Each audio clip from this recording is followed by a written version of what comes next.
don't know. Hi, it's Sue Greenwald here with Awakened Stories. I'm here today with Jedi Eva Santiago. Hey, Eva, how are you? Hey, Sue. I'm doing great. How are you been? Excellent. Busy. So, Yeah, I can tell. so about a year ago, I had interviewed Eva, uh, and we did a video called Becoming Awakened, where she kind of gave an overview of her life story. Fascinating information. I'll put the link below in this description for your perusal. But basically, Eva was an orphan at an early age. She moved in with family. She's had a very interesting life. And she could have gone, we'll call it the dark path, you know what I'm saying? But Yeah. look how she turned out. She's with the Jedi group. She's helping so many in her life. And I'm so glad to have you back, Eva. Thank you, Sue. I appreciate you doing this. I appreciate your time. Yeah, of course. So Yeah. what happened is Eva, we've all been reading this book by JFK Jr., Yep. Stolen Identity. All right. Hmm. So I knew Eva had the book because I saw it posted in the group. When I got my book, I read it in one day, but I lost it afterwards. Like Hmm. I was a mess. I didn't even know what it was. It was like I felt hopeless, like there's no good left in the world, that Right. we need someone to come and save us, which I think we already have, but Yeah. thank you, God. But it was I don't disbelieve any of the stories at all, but they were so dark and so horrific, and the trauma he must have gone through is Yeah. you can't even understand it. So, Eva, I know you had, we'll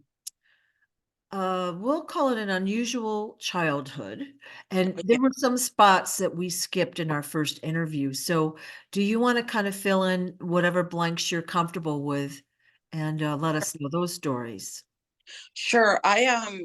Like I told you, I wrote a book about my life, and there's gaps, and the amazing thing is I wrote my book in 2009, and it's like I said, there's gaps because I have massive blocks of memory gone Yeah. that's been obliterated, from before age 5, from 5 down, and I used to think, oh, it was the trauma of my parents dying.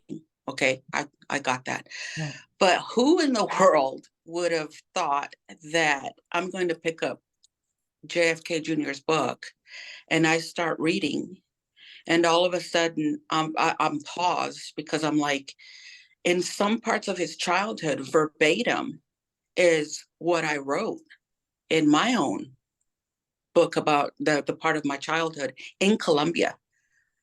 And I was sitting there overcome, Sue, and realizing, oh my gosh, so there's clarity now. I've always believed that my father was murdered. There's been whisperings, through the family. Nobody really talks about what happened to my father. However, writing my own book and having daddy, take me places to show me himself as I wrote the book in 2009, and now it's like going back to this book that I'm reading, and it's like, oh my gosh. So there's definitely a pattern here, of what happened. For instance, um, JFK talks about, not really knowing he was given a birthday. I was assigned a birthday, and I'm going to say assigned because that's exactly how it feels. For instance, I was 6 years old in Colombia. I'm not sure. I don't even, as crazy as it sounds, I'm not even sure about my birthday. I don't have any birth certificate. There's no documentation to show what normal people have. Oh, here's a piece of paper that says, this is Right. this is when Right. you entered Earth. Yeah. No, I don't even have that. So I have 8 siblings. Our all our birthdays are jumbled. You know, I go back and I try to put it together, and it's just nonsense, and it doesn't add up. The stories, the whisperings that I hear have never added up. You know what I mean? And so, like I said, right before I came to the US from Colombia, I remember one birthday of that whole time that I was there in Colombia, my one birthday, where a lady walked up to me and put 8 candles on a cake and said, "You're 8 years old now." And I was like, "Oh," and she gave me this green sweater, and my two other siblings were there with me. We sang a happy birthday. A few months later, I was flown up to the US to live with my uncle, right? But how can I be 8 years old when I put my story with my sister and I talked to her about it, and was told, she said, "How could you be 8 years old, Eva, when I was 8? And when I came to the US, my sister tells me, they told me I was 11." Oh, So see that just by the birthdays, let's start out with the yeah. birthdays, Yeah. right? And then there's other things like, there are times where I don't know. I started out like, okay, so I was born in Medellin, and something happened, and we had to pick up the family. My father had to pick us up and take us to Cali. Cali is a city, a big city in Colombia. We went to Cali, and that's where my mother died. I have zero recollection of my mother, zero. I cannot remember her at all. If I sit there and try, there's nothing, okay? The few memories that I have of my father, memories are just photos that I have seen in passing. I cannot tell you. And like I said, I used to think, oh, it's because okay, it makes sense. They died, right? But I'm starting to see something more sinister, right? It's like, no, so things that are gone from my mind are what happened? What happened there? There's just blanks, right? Um, just no cohesive timeline, just fragments, you know. Things like try to piece anything together and there's like no concrete memory, right? And this, when my kids were younger, I would watch them right as they were growing up. And now that they're adults, all of them, they can specifically give a timeline of their childhoods, right? And that shows me, well, I can't. I've never so from my birth to, like I said, 6 years old or around there, when I came to the US, is just a jumble, and just no cohesiveness, no nothing, just what happened, you Okay. know. Yeah. So then I put those fragments of my memory that I can recollect into my book, and I start reading JFK's book, and all of a sudden I'm seeing, oh, so crime families.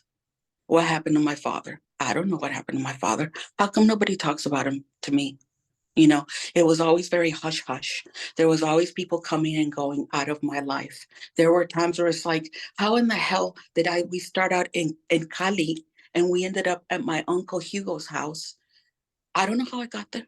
All I know was all of a sudden I'm there, you know, and we were living in this house with his wife. My uncle Hugo had 8 kids of his own. It was 5 orphans, 5 of us there. And I remember snippets of things, happening, but not really like nobody telling me anything, you know. I remember the one time that she marched us to the barber shop to change our appearances, and she cut off all our hair, and we were all bald. All of us, we all looked like little boys. All the orphans. The 5 of us that were orphaned, my siblings, me and my siblings, right? To this day, it's like, so then I'm reading his book about how they change your appearance, you know. Um, Then another thing that he brought up was, something being implanted in him. Sue, how can I tell you this? I have a scar on my left shoulder. When I met my husband, David, he, I was what, 19. He looked at my shoulder and he goes, "What is that?" I had a bump back here, and it was something really hard. And it wasn't a tumor, but it was something hard, right? And every once in a while he'd poke at it and he'd be like, does that hurt? And I'd look at him like, no. He goes, well, what is that? I'm like, I don't know, dude. I've had it all my life. And he's like, hmm. We got married and he started a job where he had insurance, and it bothered him so much that he took me to get it checked out. And I had it surgically removed. And it was an object about that size. And even the doctor, the surgeon, took it out and showed it to me afterward. And we were like, what the hell's that? Something was implanted. Was it metallic or what was it? It was at first we were like, is that bone? Like some bone fragment that big, right? Yeah. Right here. Yeah. And here's, I've got the scar. I don't know if you can see it. Yeah, you can see something. Not super clear at this point, but yeah. Okay. Well, anyway, it's a scar that they didn't even do a good job, just suturing it up. They did a crappy job. Anyway, so after that, I remember telling David, I said, my sister had one too. My oldest sister.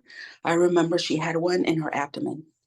And I remember at some point she had it removed too by my uncle, or somebody took her in, and I don't know her situation, but I know that two of us had some kind of hip thing, like I said, around the size of a quarter, yeah, it was about the size of a quarter. It was hard. And the doctor, like I said, the surgeon was kind of like, what is that?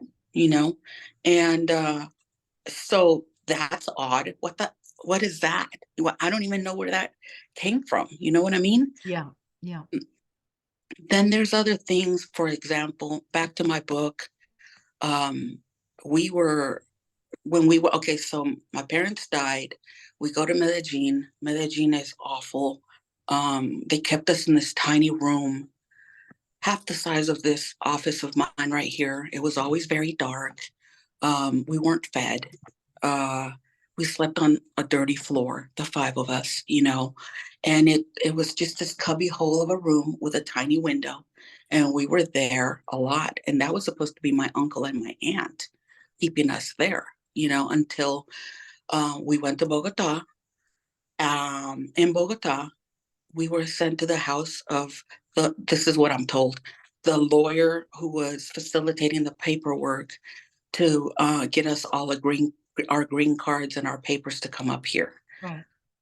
In that house, there were two brothers that were shady as all hell, man. They were like, one was a college student, and the other one was this guy that came and went.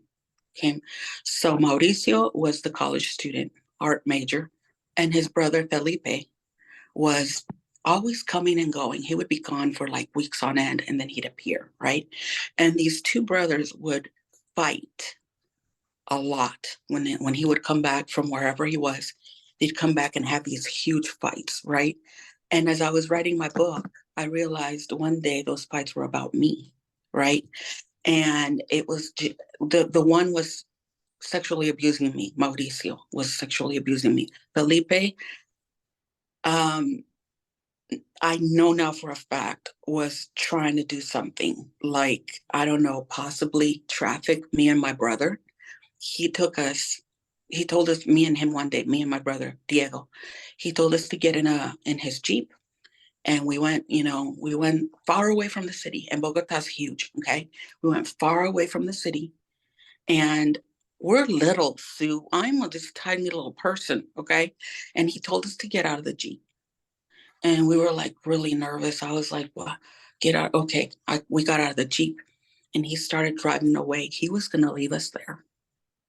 And me and my brother looked at each other like, no, is he kidding? Is he coming back?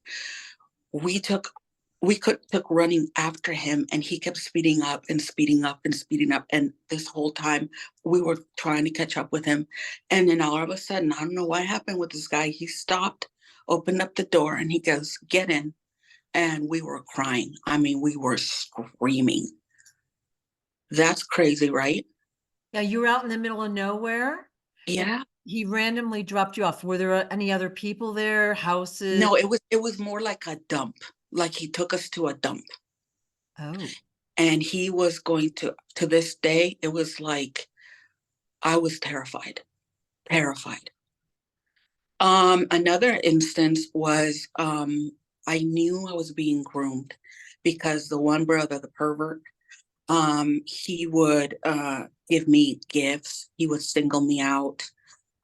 He would just always wanted me by his side. I was like his little doll, you know. Um, when he would buy me an outfit, and he would have this one lady that lived in the house there. She was a seamstress, and he would have her cut it extra short and have me model it for him and all this stuff, right? It got to the point where um everybody would leave the house, and then it was just be me and him, and he would give me alcohol to drink, and then I would black out. There was a lot of blacking out that I did when I was a kid. My sister Sandra once said, we were talking now as adults, and she goes, I remember that you used to pass out. Do you remember you fainting a lot? I'm like, all the time, you know. I do remember that. We would be sitting there playing outside or something. Boom. Oh man, what happened to her? I did that fainting. I would have fainting spells up until my mid-20s. Do you think it was, you were drugged? Yeah. Yeah, definitely. I mean, why else, you know? And then there were things like, this is one of the the craziest things, because I've told this to people before, and it's like, wow, they had you guys do that. And then he and JFK writes about it in his own book, and I'm like I said, a pattern, right? So we would go in Colombia. It's very common for people to have like house servants, like maids, okay, like a cook. At least if you have a big family and you're well to do, mind you, I was in the house of a lawyer. So they had two maids. One was the cook and the washer and everything. The other one was more like she was kind of like my nanny, Yeah. Angela, and she looked after me. She made sure I was taken care of, right? Well, it was nuts because now that I see it, could Angela have been my handler? Was I being handled by her? You know, things like that. So one day we started going to a cemetery, okay? And we would go there with Julia, the house cook, and the one that did all the cleaning. And we would clean up somebody's graveyard. And we were like, I was sketched out. I mean, I'm a little kid, and I have to go to this graveyard to buy flowers to clean up this grave of this unknown person that we don't know who the hell it is, you know? And that was etched in my mind. And I used to think, oh, maybe it's a cultural thing, you know? Is that what, you know, what people do in Latin countries? I don't know, but I've talked to other people and like, I don't think I've ever done that. So you were the youngest of your family. Yeah, And your others, there were five of you that stayed at this lawyer's house. yes. And like, isn't that a little weird to start with? Like that you were all there for so long? Like, We were there, I want to say we were there for at least a year, because I remember celebrating my first Christmas memory of an actual Christmas that took place was there. And they had like the relatives from the US had sent gifts for us. So there was like this big old Christmas tree with tons of gifts.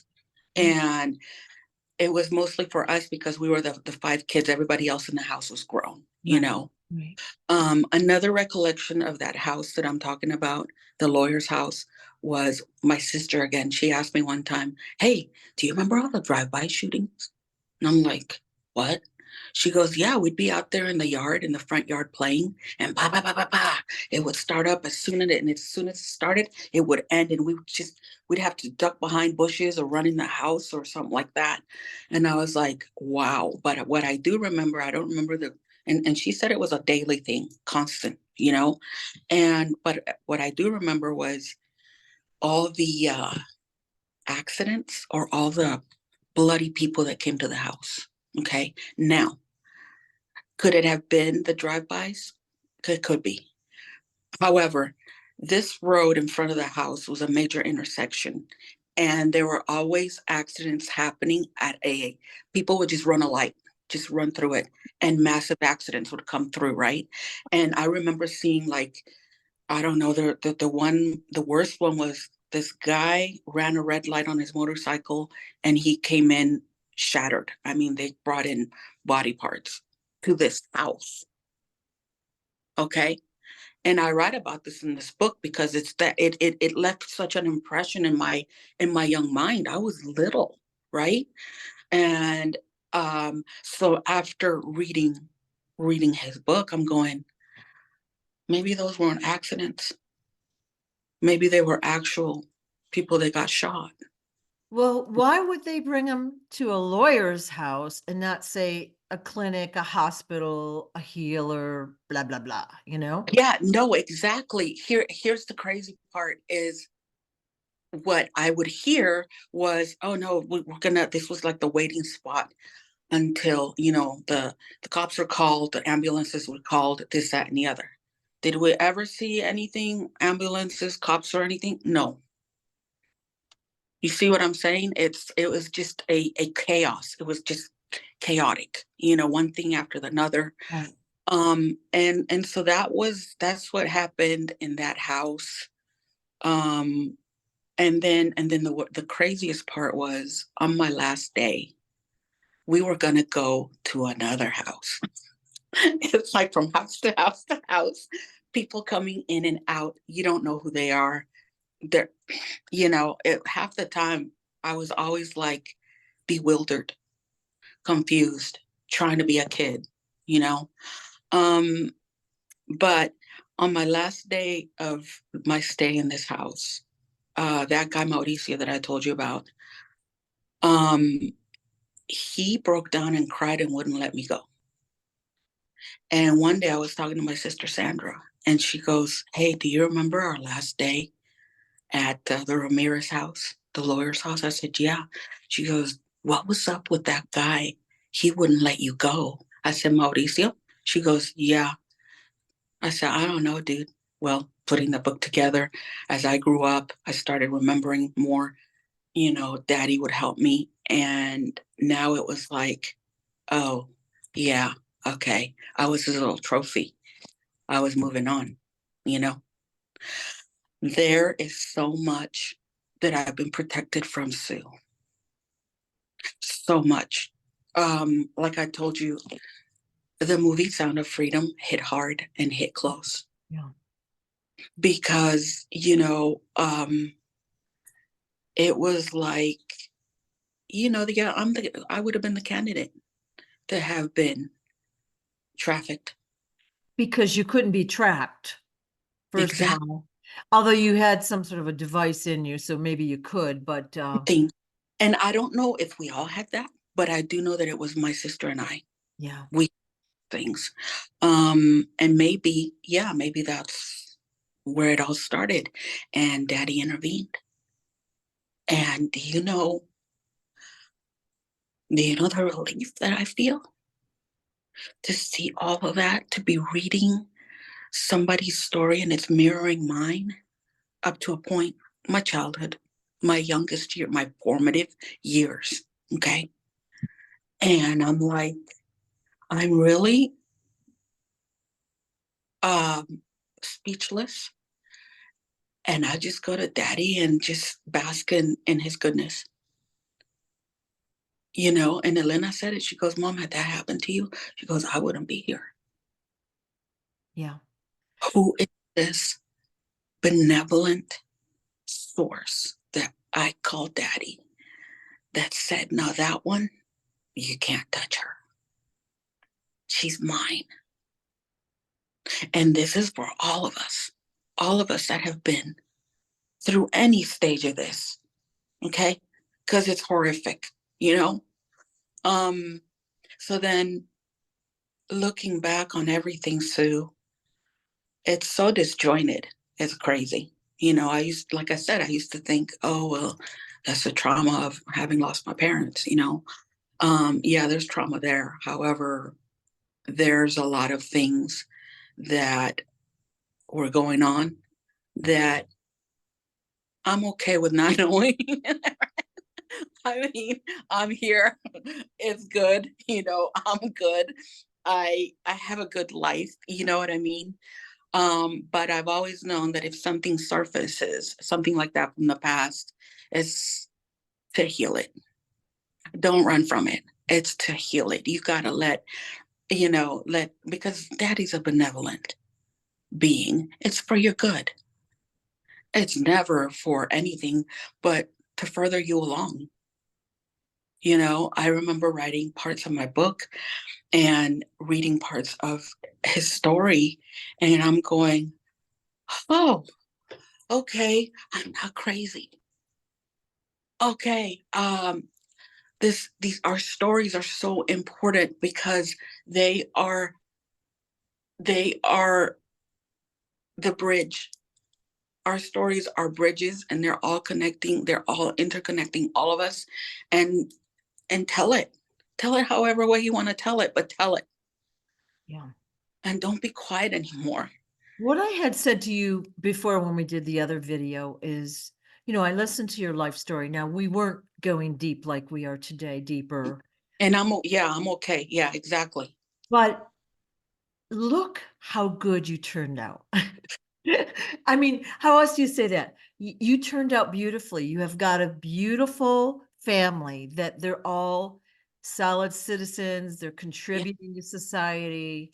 They're well adjusted. I mean, everybody has their problems and stuff. That's yeah. not. No, yeah, You yeah, you have overcome all of that. You could have been the worst, horrible, messed up person doing, drugs and all sorts of negative things.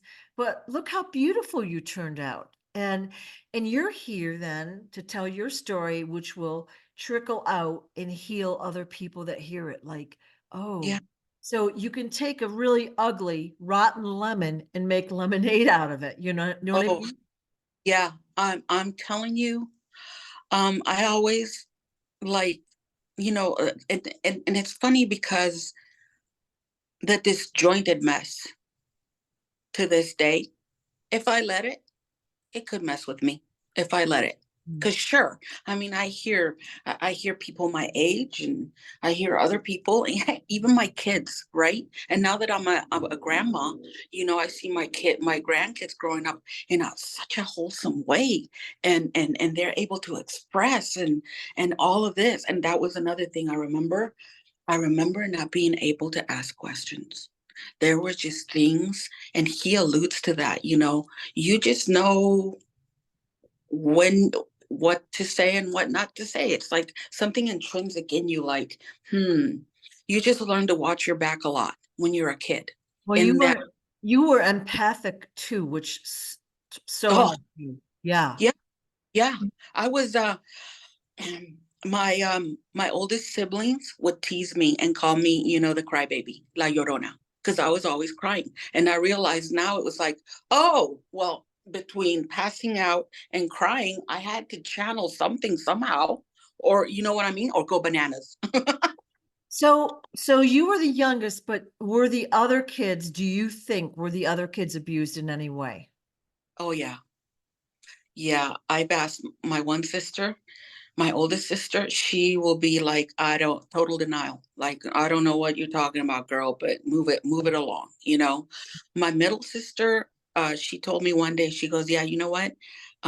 Especially the one guy that messed with me, she said, I was too much of a big mouth, and I wasn't going to let nobody do anything. As far as my brother that was in that house with me, and my other, I had, no, wait, David didn't come with us. Sorry. It was four of us at the lawyer's house. My one brother, and that was another thing. My siblings would come in and out of my life until they stopped coming. So here's the weird part. We go to the last house, the Gonzalez house. By then it was three of us. My sister had left the Ramirez house and had come to the US. I didn't hear from her again. So it's three of us at the Gonzalez house, the last house that we were waiting there to come to the US. Um, in this house, it was, again, being tucked in the toppest part of the house, away from the whole family. Just stay away from everybody. Just, you guys over there, leave us alone. it was just awful. I hated it there. They were mean. There were two kids there that were just extra mean, but they were part of that family. And I remember it was brief, the time. I don't even know, maybe 6 months. I don't know how long we were there. Time, I can't tell you for sure. And that's another pattern that I saw in his childhood, that it's just like, you just go where you go and there you go. You know what I mean? Yeah. Just don't worry about it. But I remember, and it was in that house that this lady walked up to me and said, you're 8 years old now. Here's your cake. And it was just very not, have you written? No, it was like, here, this is what we're telling you. This is the story you go with. It was like a business transaction, kind of. Completely. And so not soon after that, uh, I heard it was time to come to the US. They bought me a dress. They put me on an airplane by myself. They tell the flight attendant that she's going to Miami. And then the lady that was, the relative, that supposedly relative that was my aunt, was telling me that, okay, she ingrained it in my head so that to this day I hear her voice. If you went to Tampa, you went too far. You get off in Miami. I mean, for days she kept telling me, where are you getting off at? Miami. Tampa? No. Miami. I mean, I was being grilled like that. Don't go to Tampa for some reason. Like, okay. So I'm this itty bitty kid being entrusted to a flight attendant. They put me right there. They buckled me up. This lady said goodbye, and that was it.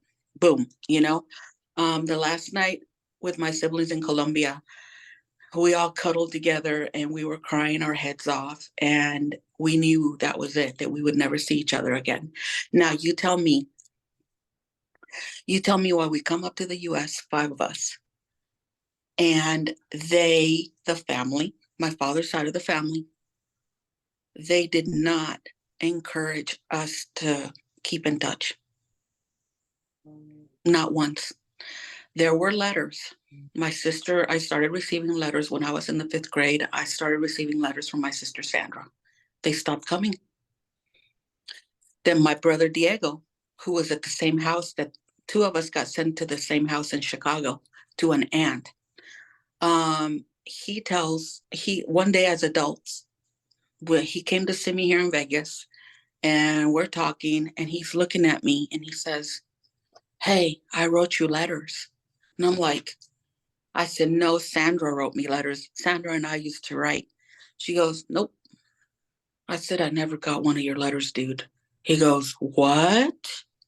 He goes, "I thought this whole time you were blowing me off." I said, "Diego, what?" He goes, "Every day," he goes, "Aunt Marina and her husband would go play tennis, and I was their ball boy. So I would sit there while playing, catching all the balls and stuff. I would sit there on the side writing you a letter. I stuck it in the envelope and I would give it to Aunt Marina, and she would tell me that she was going to put it in the mail." So I never got it. I never got one damn letter from my brother. And now, reading his book, I understand that perhaps there was something more sinister to the separation. You know? It is odd. So basically, you went to Miami, but the other siblings were put in different cities. Yes, I went to Florida. I went to Fort Myers, Florida, to live with my uncle, who's the doctor of the family. Then two of my siblings went to Chicago to live with one of his sisters, one of my aunts. And then my oldest sister, Mireya, went to live with our grandma. And then my brother, the last one, David, he went to live with another aunt in Chicago. They didn't fare well with anybody over there. They didn't want them around. They had hard childhoods with all those relatives. And it wasn't cool at my uncle's house. I was just, it was better, put it this way. I give credit where it's due. He gave me a stability that I didn't have in Colombia. Okay. He gave me a roof over my head. He gave me clothes. He gave me food. He sent me to school. I went to nice schools, all this stuff. But I was like their maid. And quickly I realized that I was brought there to be her helper. So I was maid of that house for a long time, you know. Did I get to go to Europe and live with them and all this stuff? Yes, I did. It was great. Okay, don't get me wrong. But I wasn't treated as a niece, a relative, certainly not an orphaned kid that needed a lot of love. No, I was there to work, honey. That was another crazy thing, Sue. When I got to the US, instead of I just left a whole country and the two only people that I knew, my two siblings. I come to the US and my aunt, or my uncles, he's the one that's my blood, not her. She's his wife. I'm standing there. It's sweltering. It's Miami, May 7th, 1976. I'm in a wool dress because Bogota is, cold. So they put a wool dress on me. I'm standing in sweltering heat in Miami with a dress that's got a collar and these long sleeves. And instead of, oh my God, how are you? Come here, sweetie, and giving me a hug or anything. I stood before her and I looked up at her and she goes, call me mommy. Mommy, like mommy, but that's how we say it in Colombia. Mommy is like mom, okay? All she said was, call me mommy. And I was like, okay, this is somebody I don't mess with, you know? And her house was like a straight line you marched, Now, I was so happy to know that Mireya, my sister, was there. So I arrived in Florida to see my sister. I had no idea she was living at that house. Can you imagine how happy I was? I'm like, oh my God. But here's the weird part. In that house, we were treated so weird, Sue, that at one point I had to ask her one day. I was like, we were taking out the trash together. I said, hey, she goes, yeah. She says, I said, do those people, do aunt and uncle know that you and I are related? She goes, what are you talking about? I said, they just act so weird. Like they don't want us to be together to hang out. And they would separate us. They would keep us separate. Like, you over here, you keep to your room, keep to your quarters. And I just found that so odd that I had to ask my sister, do they know that you and I are sisters? Because they don't let us be, you know? And that was the sister that I told you had some device in her stomach too. So for a little bit, they kept us together. And then one day, she left. She was 17 years old. And she came up to me and she goes, I don't want to freak you out, but I'm running away. When you guys go on vacation, you're not gonna see me anymore. Just so you know, she didn't want to freak me out. And yeah, we went to Colombia that Christmas for vacation. We came back and my sister was gone. And that was it. Um, so as far as that was the only one I was able to quasi keep in touch, but then she was gone. I was devastated, you know. Um, so yeah, that's the whole disjointed of it. And that was another thing I noticed as I'm reading JFK's book. There is a sound to those of us that have been there, because I picked up my book too, and it was like the sound of confusion, disjointedness, the no cohesiveness in the story, the having to go, you know what I mean? That's not normal. You know what I mean? And things have fallen into place for me. I can finally say that this book brought me a lot of peace reading it. And like I said, I balled up, I went to sleep, and after I was done with it, and I knew I had to talk about it Yeah. because you can't make this up. So what's your theory about why they wanted you and your sister not to talk or to be together? Like, why do you think that was? So that you couldn't compare notes about, Exactly, yeah. exactly, exactly, Sue. And to this day, Uh, the none. Okay, so I I don't know. I had to make peace with the loss, all of that. Daddy gave me my own family. I made my own life. I'm one of these people that, because I didn't come from a good family, I'm one of those people. I had to go and make my own.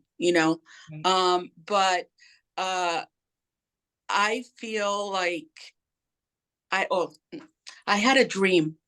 I used to have this dream, Sue, for years when I was a kid. And dream, we know they're realities. In this reality, I would see my all my siblings get on a boat, and I was like right here left behind. And the boat would be pulling away, and I would be running up and down a grassy bank going, "Hey, stop. Don't leave me. Don't leave me." That was my dream for Right. years. Right. Into my early 20s, I would have that dream. And now it's like, "Oh, yeah, no, I did get left behind, you know, Yeah. Total but abandonment. Yeah. but daddy had his when you give everything to daddy, even what you don't understand, you get peace in return. So there's things that I'll never understand. When I met David, my husband, I was distraught. I was like, something happened to me. I don't know what happened to me. I feel I can't talk about it. And things started surfacing, just things. And one day I would go looking for my siblings. I couldn't find them. Um, one of my oldest brothers came looking for me, specifically in Bogota, and the lady of the house where we stayed gave him a wrong address. Why? And that happened. Another cousin of mine said, "Hey, so yeah, one of your brothers came around." So this was more than one time. My oldest brothers would come around looking for me, and they would get wrong information from these people. Sue, what? What's going on? And so the mystery, back to the mystery of what happened to my father. I have seen realities where daddy will show me, a funeral, and I'm talking to this man, a man who knew my father. Well, I met that man. I met that man. I was 17 years old. My last trip to Colombia. He was the brother of my aunt who raised me, the one, that my uncle's wife, Yeah. who I grew up with. Um, he turned out to be one of her oldest brothers. We're in Medellin. I'm 17 years old, and he comes up to me. Everybody was, in the living room having a good time, just hanging out. I'm in one of the rooms off to the side, looking out the window and looking at the skyline. And he comes up to me out of the blue, Sue, and he goes, "Your father and I were very good friends." And I was like, "What?" He goes, "Yeah, we were like brothers." Huh? He goes, "Yeah, I just wanted you to know that." He goes, "One day, I hope to tell you more." I'm still waiting. But in this dream, this man, and this dream, this reality, I was in my mid 30s.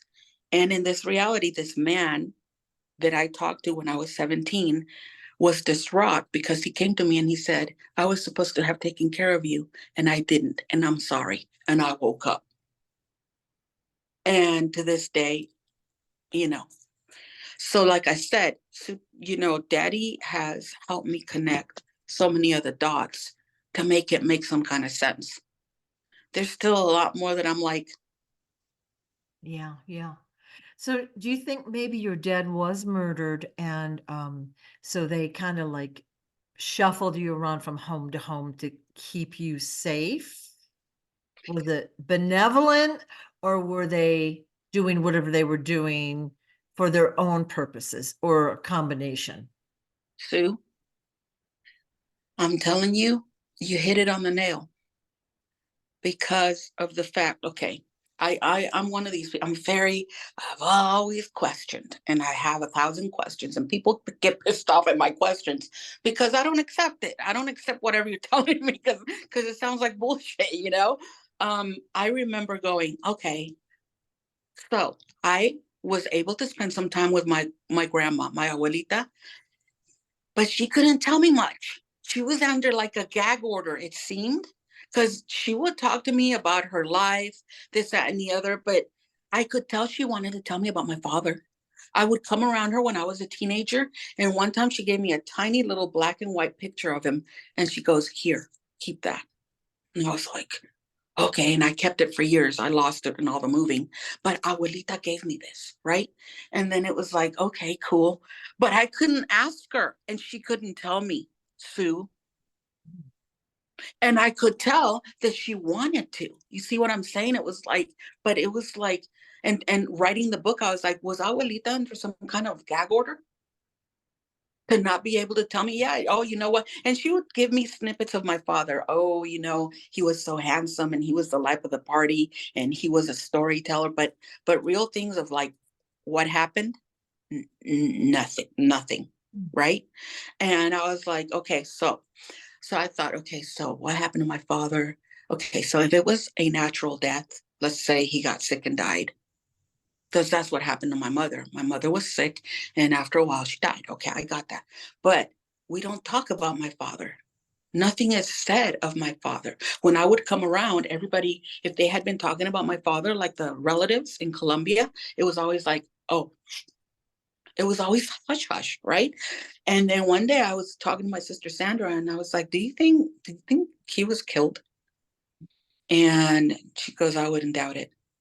And I remember, Sue, the day that my father died is how my book opens.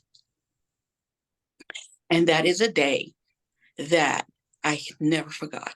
And it plays like my mind, like an old negative, the old negative cameras. Okay.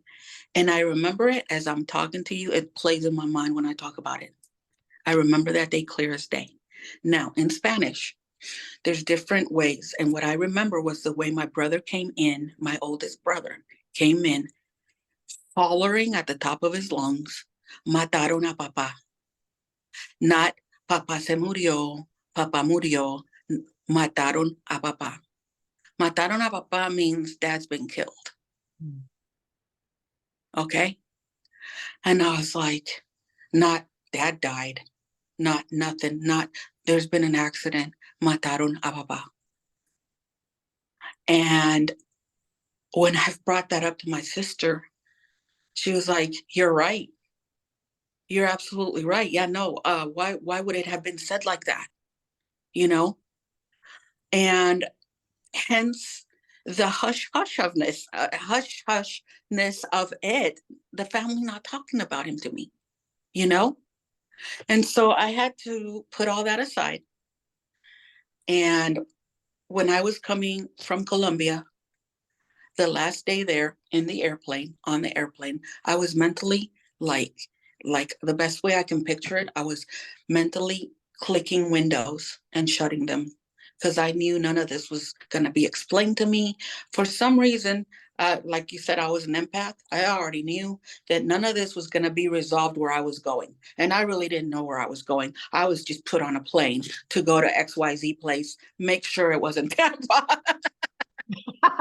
Well, how scary would that be in general for any little girl? Okay. Like, look at this, like the confusion that you went through anyway without the parents there. But Yeah, it sounds like no one took the time to soothe you, no. to try to keep you all together, to do this, to do, it's not a normal situation Mm-mm. in general. No, no. And had, like I said, for many years I've accepted, okay, well, it sucks what happened to you. But for me to watch a movie like Sound of Freedom and fall apart at at the fact of seeing some signs of that, because I do remember certain little things that were like, that doesn't make sense. Like, why did that guy take us to that dump? What? Because that's etched in my mind. And that was another thing. The two brothers that would fight over me. I remember the one that would come and go would come to school and take me out on outings, like just me, like for ice cream or, for a treat. Or he didn't do that with the others. I was isolated. I feel like I was so, but where's Diego? And where's Sandra? And no, it was just me. And it was just like weird because, I could have disappeared. at any point, and nobody would have known. So he pulled you out of school Yeah, and took you out, let's say for ice cream. Then did you pass out after that, or what happened? He just wanted your like trusting him, perhaps. he wanted me to trust him. So it was, the fight was with the two brothers, the one that was actually molesting me and doing God knows what to me. And then this one had his eye on me too. And hence they were fighting. It was, and I remember going, God, why are they fighting? Why don't they just, and the weird thing was we were all in this big house and those two brothers slept with us kids. We were all in the same freaking room. Okay. Yeah. Two adult men with my brother and my other sister and me and Mireya. So it was four of us in that one room. And I'm like, huh, that's odd too. All of it's odd.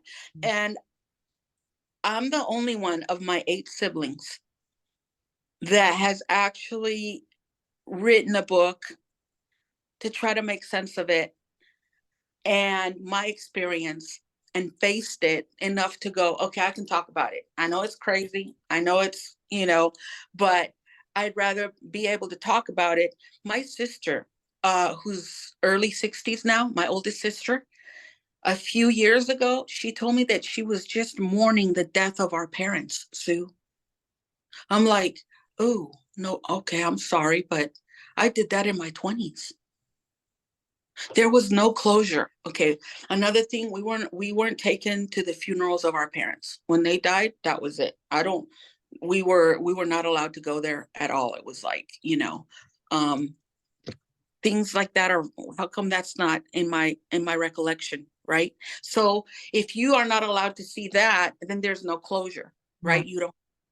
So I had to go to daddy in my 20s and actually, I was in church back then. It was church. That's all I had, right?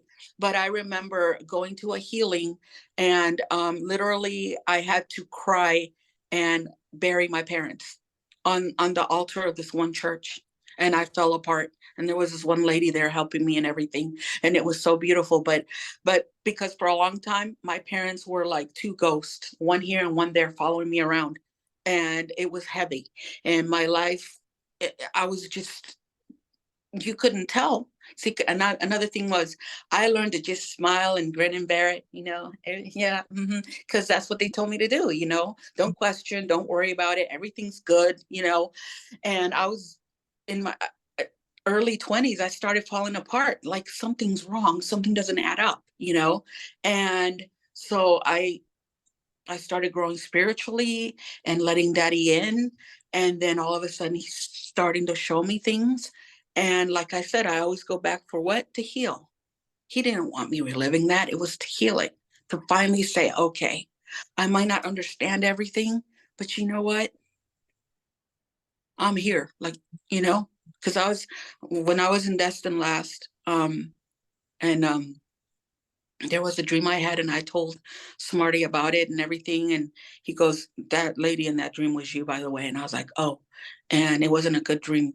And I just looked at him. He goes, well, you're here, ain't you? And I was like, we're here. I'm here. That's all that matters. Yeah. So for someone that's watching this, it might have triggered some memories. Like, maybe someone's had underlying suspicions of, wrongdoing in their lives, or they have recollection of it. How did you overcome? Like, I know that, summarize in 2 minutes. All right. How how can you recommend that they heal from this trauma? Like, is it always bringing it to the surface first and trying to understand it? Like, how Well, how would you recommend that? everybody's experience is so different, right? Yeah. Um, but what the best that I can tell you is if something is trying to surface, go to daddy. That's all I can tell you, Sue, because when things were surfacing in my life, and I was barely, you know, well, I never went to sleep because when you come from this mess, you have to survive, right? So you can't just, you know, You're not relaxed ever. but the thing, when things were starting to happen and my rage, I had a rage, Sue, that it was like, it was scaring me, because it was, I was a very rageful person in my early 20s, and I couldn't understand why I would just snap, right? Well, of course, I've been told to shut up all my life and not ask and not question and not anything. So now I'm like, oh, wait, you know. So yeah, I started looking at the deep questions that were coming up. And then I would tell David, he would, you know, he would look at me like, you know, be careful what you're asking, and be careful that you don't go, you know, looking too much, because you're going to find things you don't want to know.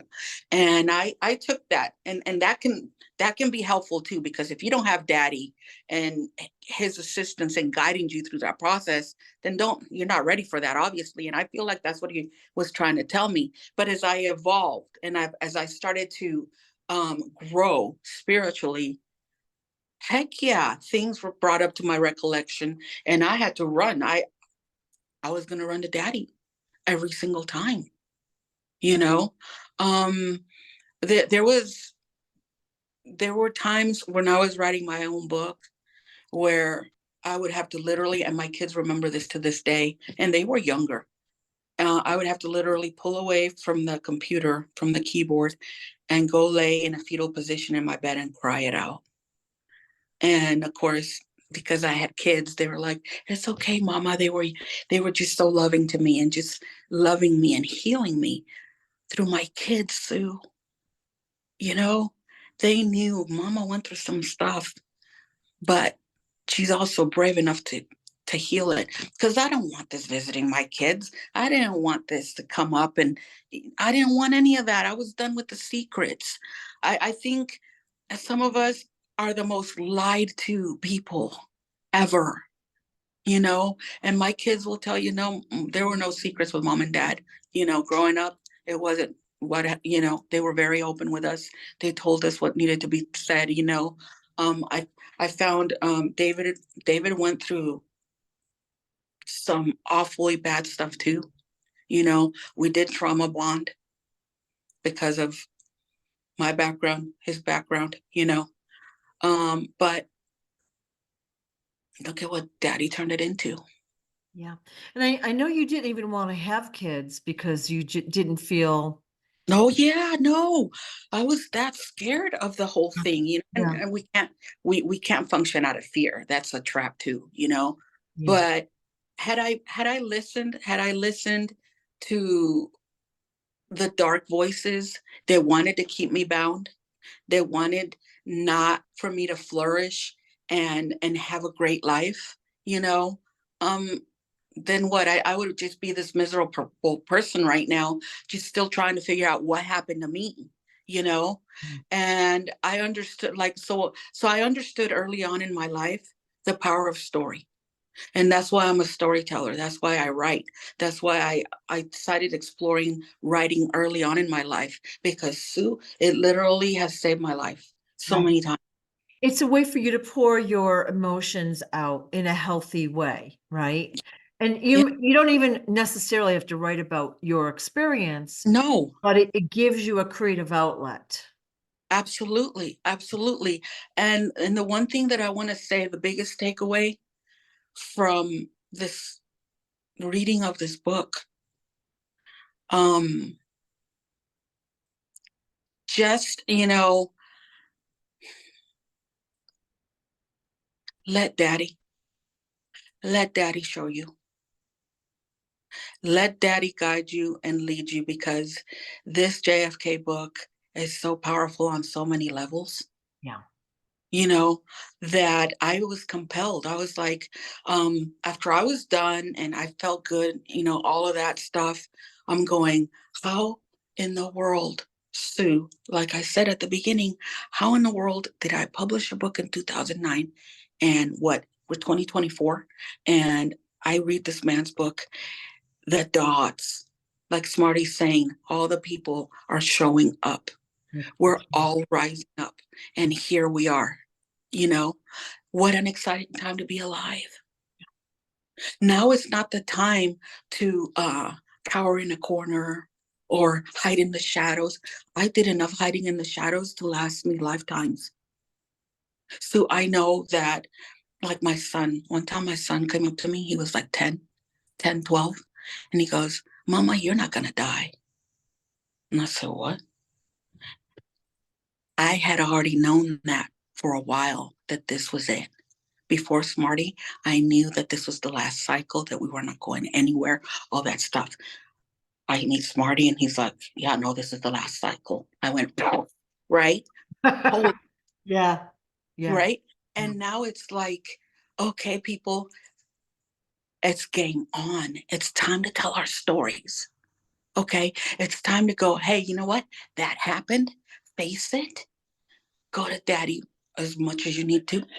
He's the only one that will help you make sense of it. And also, like I said, there's gaps. There's still big gaps. Okay. And I'm at peace with it. And at some point, let it go. Because I've been like, okay, you know what? Um, can you hang on? Can you pause it real quick? So we were just talking before we started again, and Eva was she came up with a magnificent point. Yeah. So you asked me about Mauricio, Yeah. the guy that abused me the most. And it came to the point where I had to learn forgiveness. And I had to learn to forgive all these monsters that I'm talking about, the ones I remember. Because let's be honest, I don't remember a lot of it. In fact, when I spoke to my oldest brother after years of no contact, I found my oldest brother. We've talked on the phone. And my oldest brother said something to me, the first thing that he blurts out, and this man is in tears. And he says to me, I am so sorry for everything that I did to you when Oh, you were little. And I'm like, huh? What? He goes, wait, you don't remember? I'm like, no, dude, what are you talking about? And he said, and he starts crying, Sue. He was crying, this grown man crying. And I said, hey, dude, whatever it's worth, I forgive you. I don't know. That's not part of it's not anywhere in my recollection. And he was like, oh my God, you forgive me? I said, yeah, dude. And he was like, thank you so much. And then we talked about other things, but I never forgot that. But when it came, so see, there's things that I'm like, oh, okay, well, I don't know. But hey, what am I gonna do? Kill myself and be depressed on my life? I can't. I have to live. I have to honor my parents by living, right. right? That's the best thing I can give to my parents is living up the best life that I know how, right? So so back to the Mauricio thing. Um, I went to counseling. I found a Christian counselor. This lady was really helping me. And after I told her my story one afternoon, she sat there like amazed. So she was looking at me like, wow. She said, in my years of practice, she says, I've had this practice for over 20 years, and I've seen many people come and go. And some of them have suffered a tiny bit compared to you, and they've fallen apart. And here you are, a walking, talking, breathing miracle. And I was like, oh, really? Okay. Nobody ever told me that. I'm a walking, talking, breathing miracle. Okay, cool. I'll go with that. And then she she took me through some deliverance. I went through some deliverance. And she was laying hands on me and stuff, and then Mauricio came up, and I was pissed. I'm like, no, no, no, that's no, we're not talking about that guy. And finally I gave in to daddy. I talked to her, I told her what he'd done to me, all that stuff. And she goes, okay, but now you realize, you by not forgiving him, you're shackled to him. You're like this, Right. and he doesn't care. Who knows where he's at? It doesn't matter. But you're bound to him. And Sue, I fell apart in that office. And that afternoon, I forgave him. And I was like, and that's why I say, I don't know whatever happened to him. I hope he's okay. I hope he's healed. I hope he didn't continue doing to some other little girl what he did to me, you know? But and it was crazy because I didn't even know that he had a stash of pictures of me up on his wall, just me.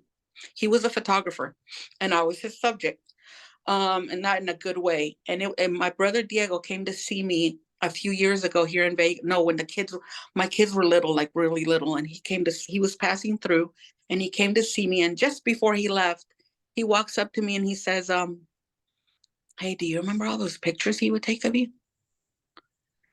And I was like, "No." And he goes, "Well, he had a whole wall covered with your photos. You don't remember that?" I'm like, "No, dude." And he just looked at me like, "Okay," and left it there. Wow. Yeah. Creepy. No, creepy is to say the least. Um, so yeah, forgiveness is key. That's why I've not lost my mind. You know, you have to, and if you can't forgive, ask daddy to show you how, to give you that strength, because it takes strength to forgive. Yeah. Okay. And you can't do it on your own. I've finally realized one day, you know what, I would not have been able to forgive those people had I not gone to daddy. I'm not going to take all the credit. Okay. But you have to, and I had a friend of mine a few years ago, this Cuban lady, really cool. We became really good friends. She was one of my students. I was teaching her ESL, and we became friends. And she told me her story. I was telling her some of mine. And when I told her I had forgiven all the people, she said, "Well, you're a bigger person than me. I could never." And I'm like, "But what other alternative is there? Hate them? I can't hate. Yeah. That we're not to hate, because if we are daddies, we're to love." And I'm not saying I love what happened to me. I just don't hate it. I don't hate it. I don't hate anything about it, Sue, because look where I'm at. Look where it brought me, right? And then the other thing is, you can become a victim. You can choose victimhood all you want to, but then that's another dead end.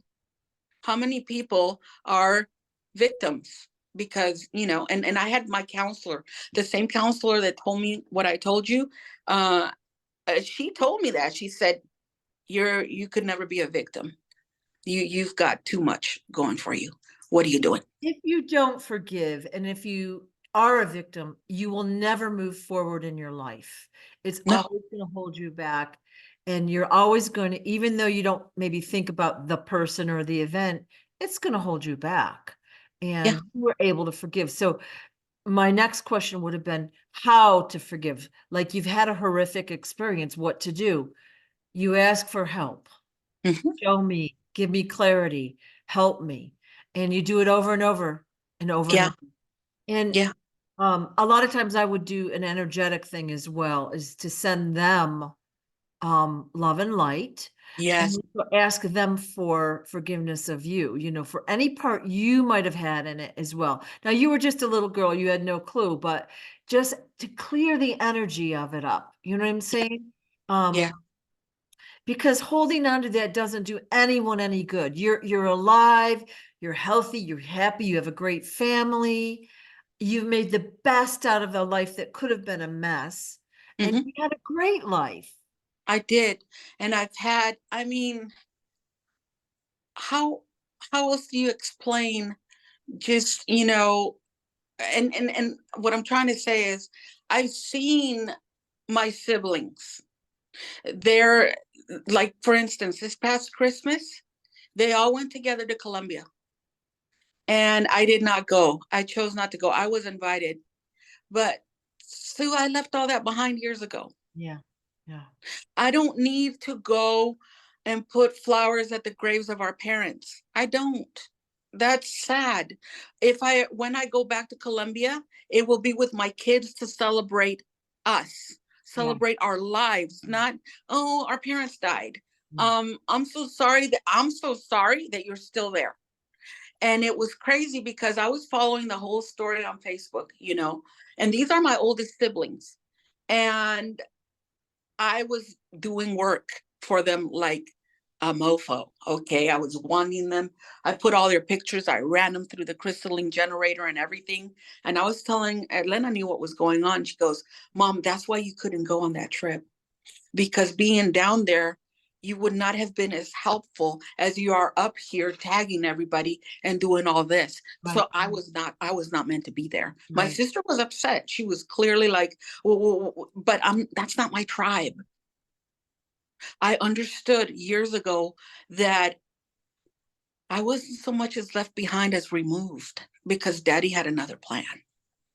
And that's where you have to trust daddy. Because for years I'd be like, Daddy, what happened to my family, this, that, and the other. And one day I relinquished. One day I surrendered. I said, Daddy, if you never put any of this back together again, I trust you. I trust that you have something better. I trust your motives behind it, all of it. And I let it go. I remember being in my mid-30s and I said, okay, I'm done. I can't with this anymore. I got my own now. It's more important to me.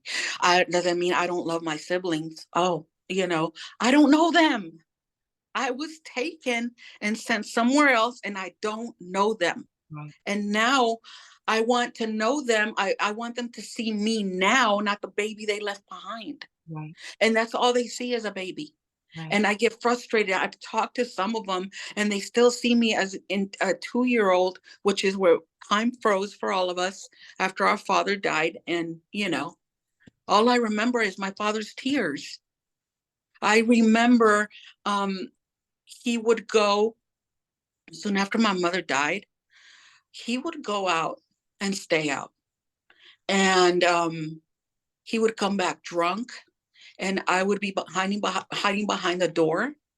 And he would come in knocking stuff off his stuff and just falling over drunk. And that's what I do remember. I do remember him like that, crying his heart out because he lost our mom. Yeah. And I've heard stories that they were like eternal lovebirds. They were like made for each other and all that. And I have that memory very clearly etched. I remember being so scared for him, and then one day he was gone. Wow.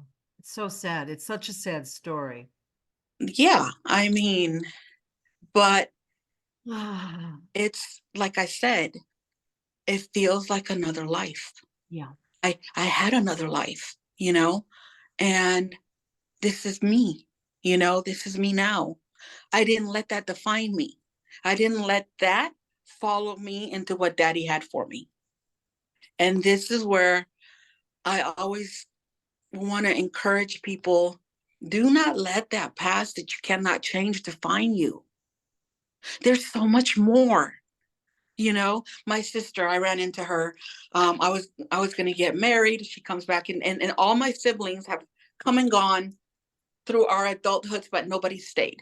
It's just not happened. Okay.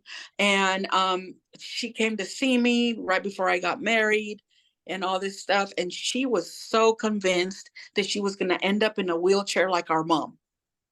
And I was looking at her like, that's not what I want. Yeah. Sorry, but and she goes, yeah, I'm starting to feel sick and all this mental stuff. And my sister hasn't fared well. She decided to, take the mental issues of our mom, and here we are. And she still has that. It still follows her. I'm like, that's not what I wanted, Sue. I wanted to remember our mother. Um, I don't know. I have this one beautiful picture of her. That's all I got. I don't have any memories. And that's what I put up. And that's what I look at. And when I talk to her, I see her. And that's what I want. I don't, when they're on the other side, they don't want us going to their graves and crying and falling apart like that. They want us to live our lives, you know? Like, so my kid's dad, David, and here's a little lesson of they don't want us to remember how they left us. They remember them how they left us.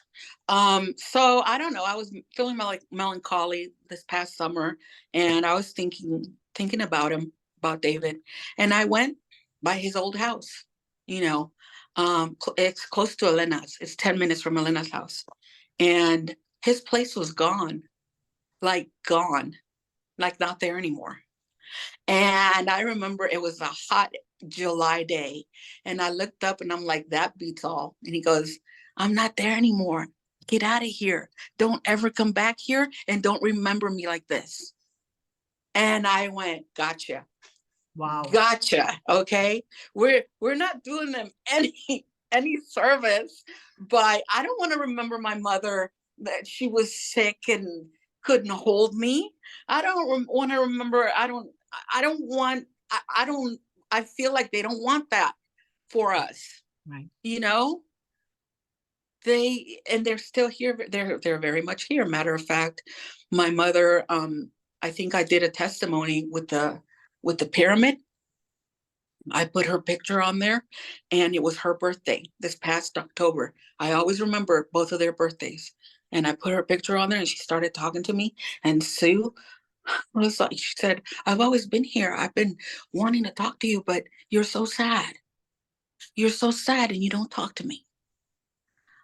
And I was apologizing to her, like, Mama, really? She goes, yeah, I've been here. Remember, people have seen me. People in my house have seen her.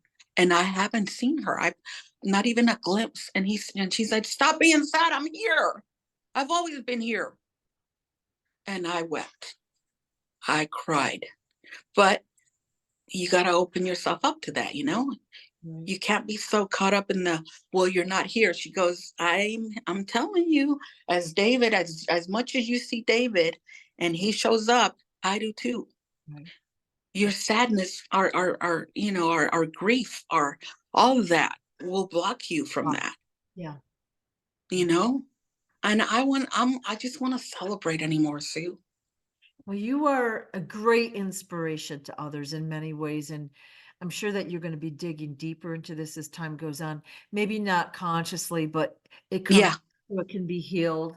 And like you've healed and then you've moved on, and maybe more will come up, but you'll yeah. do the same process. And I like to think it'll get easier and easier as time goes on, because your Well, knowledge has expanded so much so quickly, your consciousness, you know? I'm telling you, Sue, this is the most amazing time to be alive. It really is because I don't know, just, you know, to really be able to say I had another lifetime. I really have. I don't know what happened back there, but, and it sucks and all of that. And I wrote a book and this, that, and the other. But man, I can't wait to see what's in store for all of us. I know, I And know. it's not in some nondescript, faraway heaven place. It's here, and we're creating it. That I'm. I want that. That's what I want. I want that for my siblings. But you know, ultimately, they decide. Right.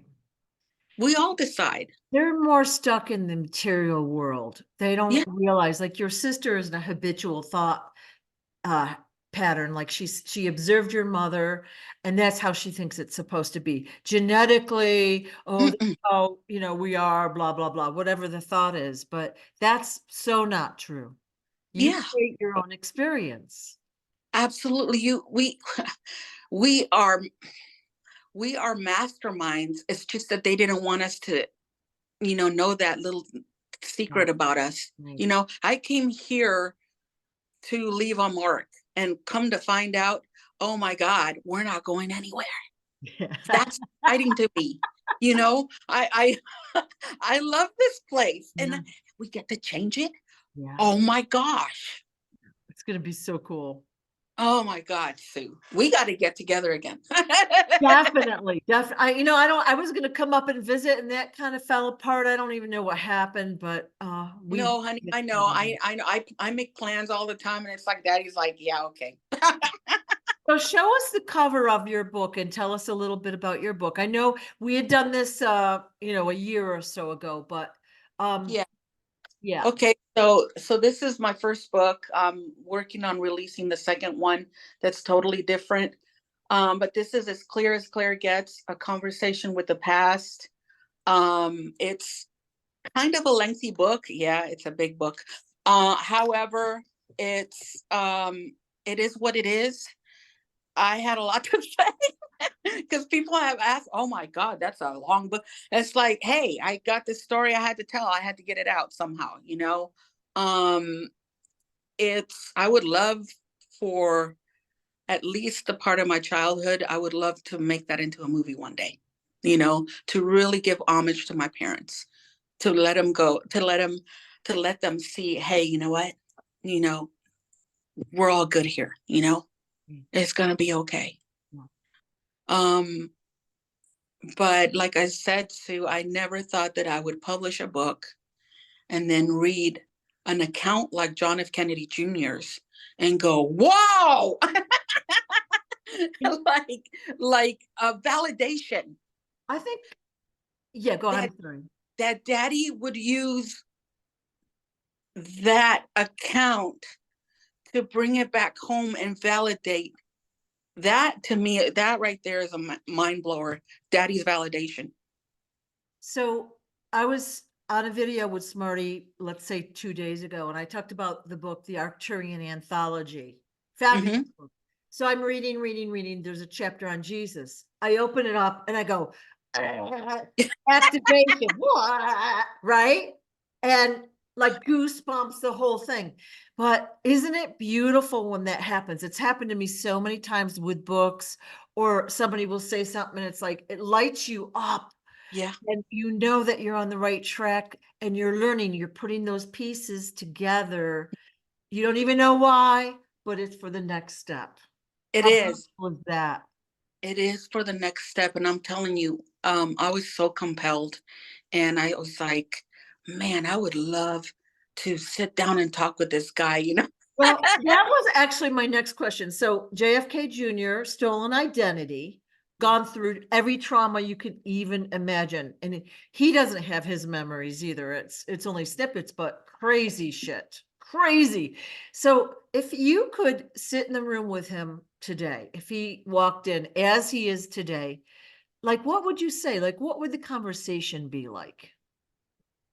First of all, I would be so humbled to be in the presence of a man like that. Okay. Uh, to be able to go, because, you know, having been orphaned, that mindset follows you all your life like you're nobody. You're just nothing, right? And every once in a while, little snippets like that, you know, of like a little thought will come up like, who the fuck are you? You're nobody. You just nobody, right? And but daddy is switching things up, right? The people that everybody looks up to, you know, The false idol? they are bullshit, right? They are bullshit, right? Yeah. And how is it that something like TikTok, because TikTok led me to this guy, right? Because I started one day on TikTok, I opened it up and I'm like, and it's compelling. And the more I heard, it was like, holy crap, right? So just humbling, okay? I don't know how people let stuff get to their head, Sue, okay? I was chosen to go and help the King of Kings, Sananda, um, bring his children into this world, okay? You and at no point have I been like more like, oh shit, like, huh, you know, I just got I a don't, massive blast of energy as you're talking about this. and my legs were shaking, Yeah. okay, Yeah. and I told Smarty when I was in Destin last March, we were sitting at a stoplight. And I said, you know, it's funny, these were my stomping grounds when I was a kid because my uncle was stationed in Panama City. So we went to Destin all the time. Several times a year, we'd go to Destin. And I said, who'd have thought that here I'd be sitting next to you and in your house about to, you know, bring in the birth of your daughter, to bring in your daughter. And he goes, And I'll never forget, he goes, well, I said, I guess I got front seats. And he goes, you not only got front seats, Eva, but you got backstage passes. I know. It's hard to imagine that, we know the king of our universe. Oh, what? Uh, what? But I'm telling you, I asked a long time ago. I was going to church. I was a baby Christian. No, I've never called myself a Christian. I was a believer, right? And I remember scrubbing the floor in my kitchen. I had Elena. Elena was already born. I was pregnant with my second. And I remember going, oh, how are we going to know? How are we going to know when he comes back? And I remember Daddy going, you'll know him. If you know him here, you'll know him here, and you'll know. And here we are. I'll never forget, you know, and here we are. That was in the 90s. And it's a mind blower. I mean, I scratch my head, I mean, there's members of my family that are like slowly coming to it. Like, the joking is less, also, we keep getting upgrades and ascension and all this, right? But I've noticed that the chatter and the bullshit has starting to die, less joking, less, and now it's like, back to your question, I would tell JFK Jr., thank you for never giving up. Because I mean, when you go through that, and the fact that they've been wanting to just shut him up, my thing is thank you for continuing the fight, and thank you for still being here. Because there's people, I'm telling you, I wouldn't blame him if he said one day, you know what, I'm done. Yeah. You know, but that's it. As simple as it is thank you for not giving up, and you're still fighting. Holy crap.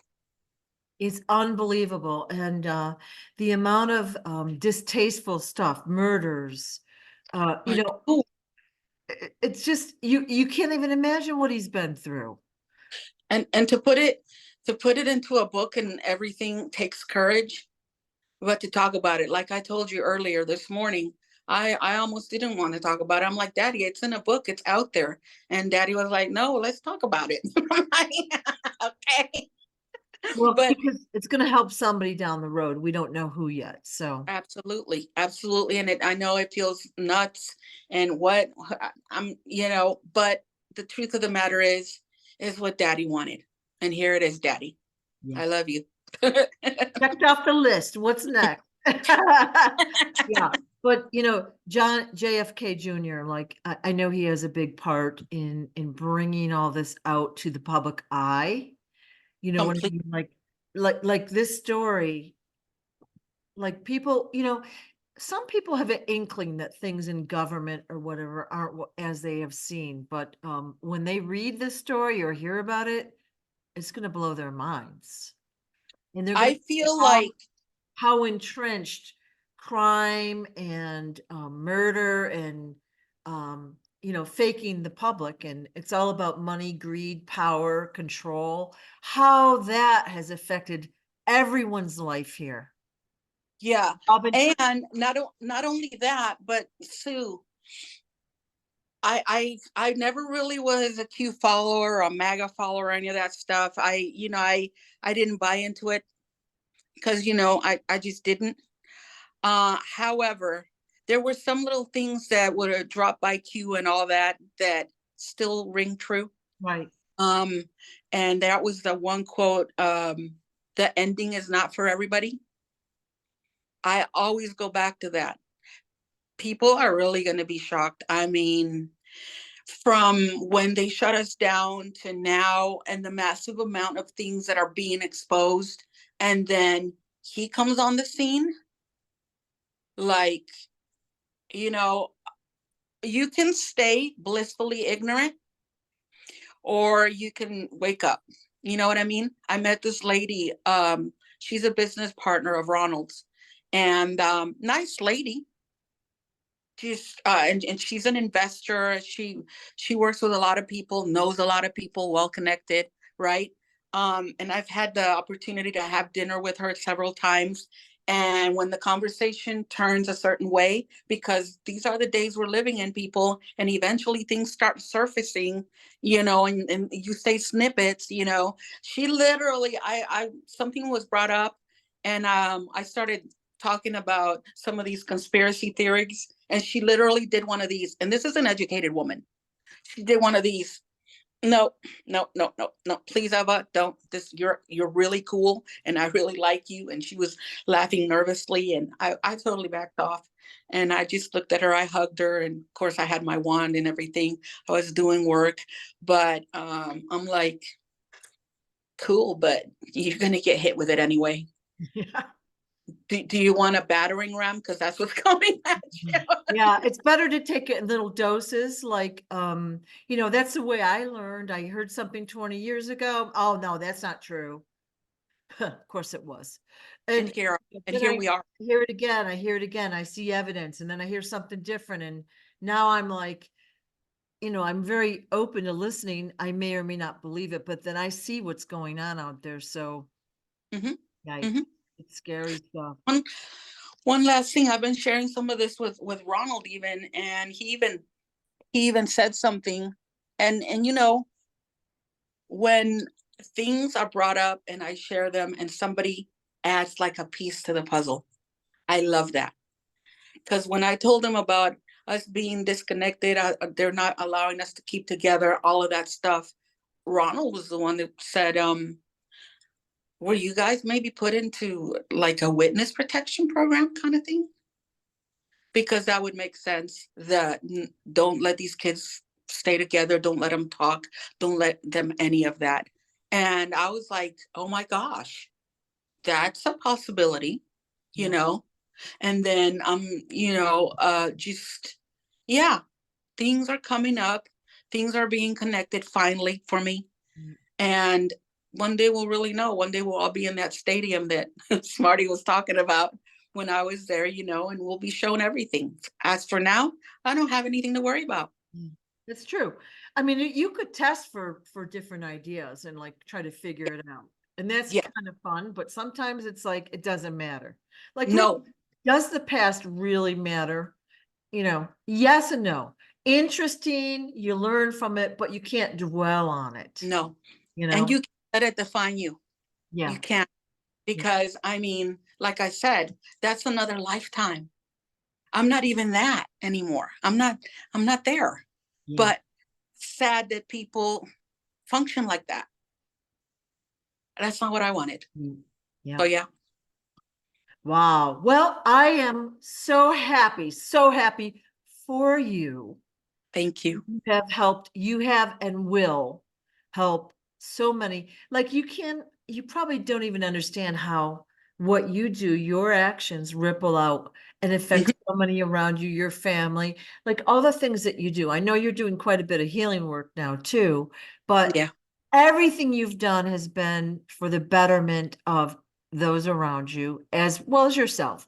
And it's a great service, and I thank you. And I'm so happy that we know each other, but also that you've come through this, because usually when you hear a story like this, it doesn't really have a happy ending. The person ends up yeah, really screwed up and in a negative place. And we've got far too many of those stories in society right now. yeah. And you know what? That was daddy's protection, Yeah. daddy's grace, daddy's love, and just daddy's keeping power. How about we call it that? Yep. Because daddy's keeping power is all I know about my life. Yeah. He has kept me, Sue. He has kept my kids, and he'll keep keeping on.